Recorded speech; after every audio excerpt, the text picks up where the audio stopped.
It is Friday, June 17th. Another Friday vlog today. I know, another day you had off. It is kind of nice. We got a few things we got to get done today. We have one repair on a tree that we're going to be sharing with you, but last week we actually got shocking some type of wet stuff falling from the sky. I'm not exactly sure what it's called.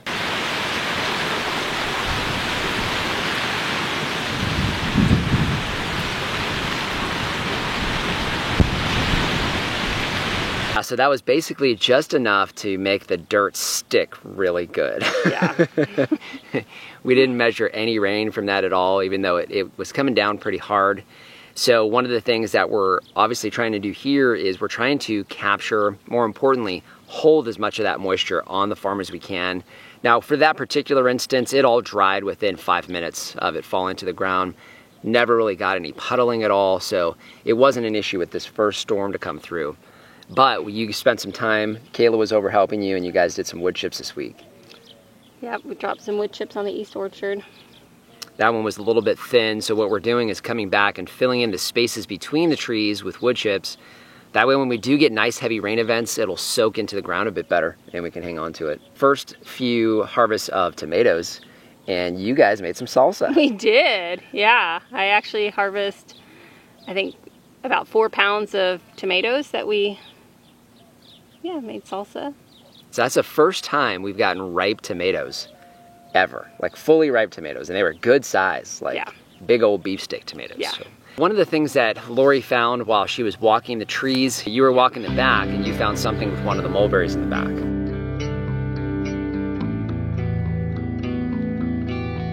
This is one of our black Pakistan mulberries. We have these trees as a backdrop and a windbreak here on the back of the farm. One of the things we know about these black Pakistans is they're very aggressive growers. They're also good producers for us.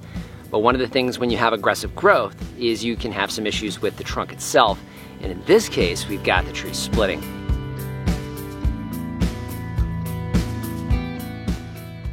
So you can see the split occurs right here, and it's actually starting to go down the trunk here a little bit further. Now there's a couple different ways of dealing with a split trunk. One of the ways of doing that is taking some all thread, going through the trunk itself, leaving that in the tree, and eventually the tree grows over it. We don't have any all thread here on hand, so we can't do that. And one of the things that's great about mulberries, because they grow so aggressive, is we can actually come back this winter, basically cut it off below this split, and the tree will come back just as strong next year. In fact, it's called pollarding. It's a very common practice when you have mulberry trees, so that you continue to have fodder or the tree growing from that particular spot. We'll wind up cutting it off here. So I don't need to do anything permanent up here, but right now we need to make sure that we don't have this continuing to split and then actually lose the tree completely, because as you can see, the tree still looks beautiful. So the first thing we need to do is cut back some of the foliage here, although not all, because we want to make sure this tree continues to grow here in the middle of the growing season.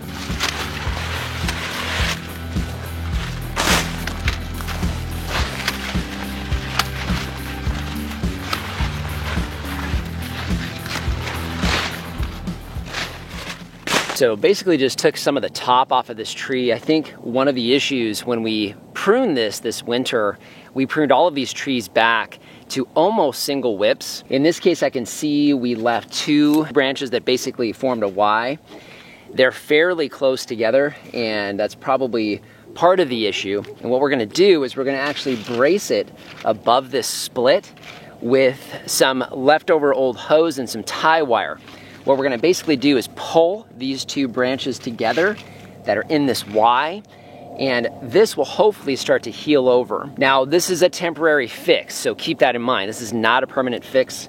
The only thing we're trying to do is keep this tree alive and thriving through the summertime here. Once we get into the dormant season, we're gonna be lopping this thing off so that we don't have any wood that is questionable or suspect. Because eventually the hope is this tree will be 40 or 50 feet tall.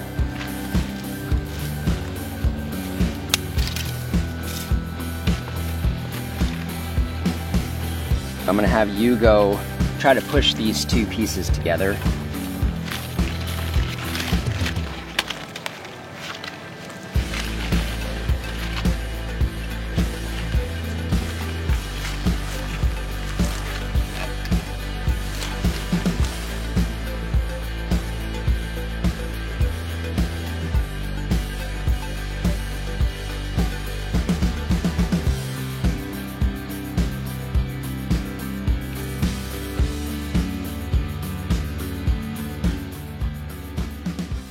So we decided to go back and add a second strap just a little bit higher. Now, one of the advantages we have to this particular split, it's a very, very tight Y.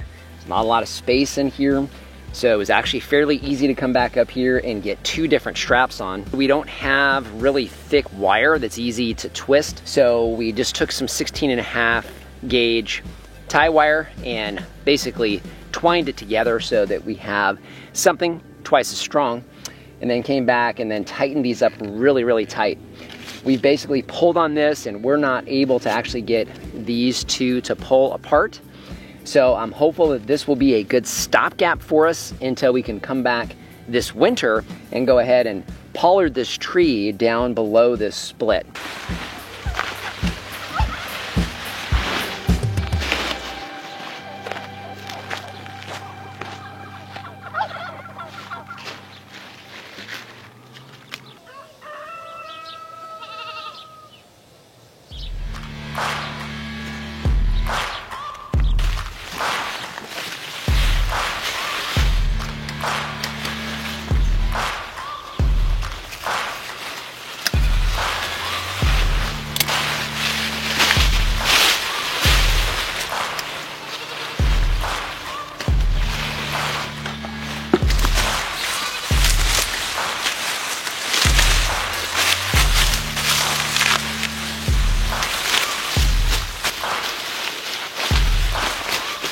So we took our last harvest from our pickling cucumbers. These were starting to die back and we're heading into summer. So cowpeas and sweet potatoes, a couple other things are about the only things that really do well in full sun.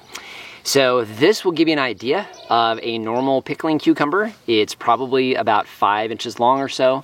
Kind of your standard nice big pickling cucumber. They really do taste good fresh, and we're gonna actually try our hand for the first time at pickling these with vinegar as opposed to fermenting. But what I wanted to show you is what it looks like when you have a seed cucumber. So you can see quite a bit bigger. They start to turn orange and they get real hollow. Saving the seeds is pretty simple. All you do is just slice these open. You can do it either across the middle or slice them in half lengthwise, and basically just pull the seeds out and then dry those seeds. We have several of these that we'll be saving. One of the things we learned is that the cucumbers really don't need to be protected from much at all, and they take over our beds. So we'll be planting these again, probably next year, but we'll be planting them outside of the beds. And obviously with several of these this size, we should have plenty of seeds saved for ourselves, so we're not buying seeds next year.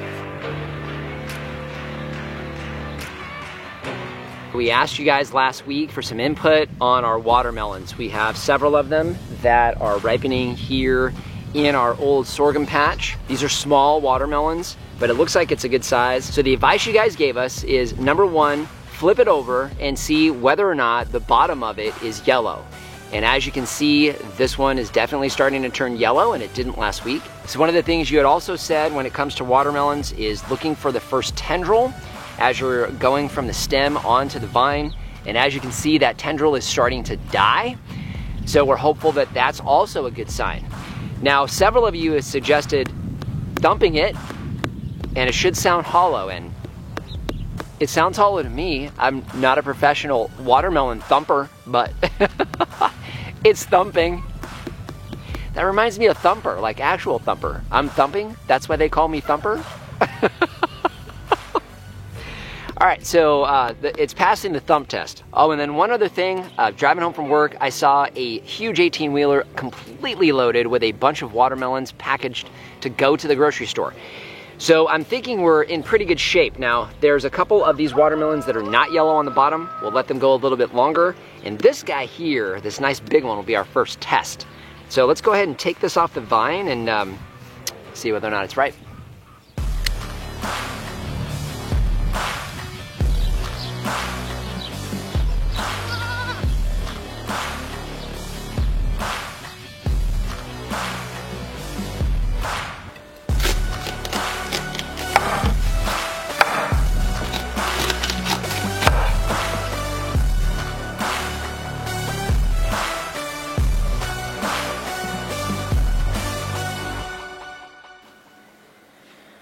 It is, what, heading towards 9 o'clock, which is quitting time no matter what, but we have something even more important to do today. Yes. Right? Yes. So we are gonna finally be getting our third and final goat. Well, for now, we're going to get Violet. That's what I thought, for now. I was waiting for the for now to come out. We didn't even actually plan that. You simply admitted your disease, and that would be your goatitis. That is still there. You have not shaken that yet. Okay, so you're at a loss for words. That's okay, I'm used to that. So one of the things that we realize, especially at the end of seasons, is we have a lot of things that go to seed. Kind of like the cucumbers that you guys saw today that we'll be getting the seeds from. We have the watermelon that we're gonna be saving seeds from as well. And also the things that bolt after the seasons are done. One of the things we do is we leave some of our lettuce planted, and I got a good shot for you guys of a lettuce plant that is bolting, and we'll be putting seeds down that hopefully will come up on their own this fall, right there in that fall bed. We were able to cut open this watermelon, and actually it looked really good. Not quite as dark red as I've seen some of them, and chock full of seeds, which is perfect because we're gonna just be planting those anyway.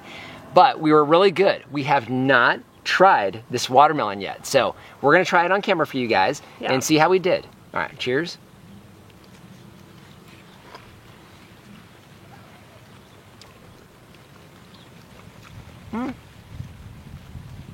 Not a strong flavor. No. I think we probably could have let it go for maybe a few more days. I'm not sure because it seemed really ripe otherwise. It was even getting soft in the middle. So, I'm not, it's hard to say. I mean, it tastes good. It tastes like some that I've bought from the store before, because half the time the ones you get in the store are not all that great either. But it's really, really watery. I mean, there's a lot of water in here. So it'd be good for hydration. Okay, maybe not the best watermelon ever. It's funny because we always talk about the fact that, is it just me thinking that the things that I'm growing taste better than what you have in the store? And no, it's not always just that. No, because I've had better watermelon. You can definitely, it definitely has a watermelon taste. And it's very, like you said, watery or juicy, but yeah, it's just very mild tasting. Definitely a mild taste. So, just want to thank you guys for joining us today. If you haven't done so already, subscribe to the channel. We cover a lot of things here. Obviously, you're seeing gardening stuff. We have fruit trees and animals and livestock here on the farm, but would love to see you as a subscriber. Any comments or questions, those go in the comment section down below. And our Amazon shop, I'll leave a link down in the description. That is a free, painless way to help support the channel. If you start with the link down below, it doesn't matter what you buy, you help to support us here. So just want to thank you for joining us today and remind you, if we can farm on the edge of nowhere, so can you. Let's go get Violet. All right. Hold on. You got... Uh-oh. You got my... Okay, there you go. That occur just past the end of the pumpkin, or at the end of the stem. And as you can see, that's a very strange pumpkin. I'll get it closer so you can hear the thumping.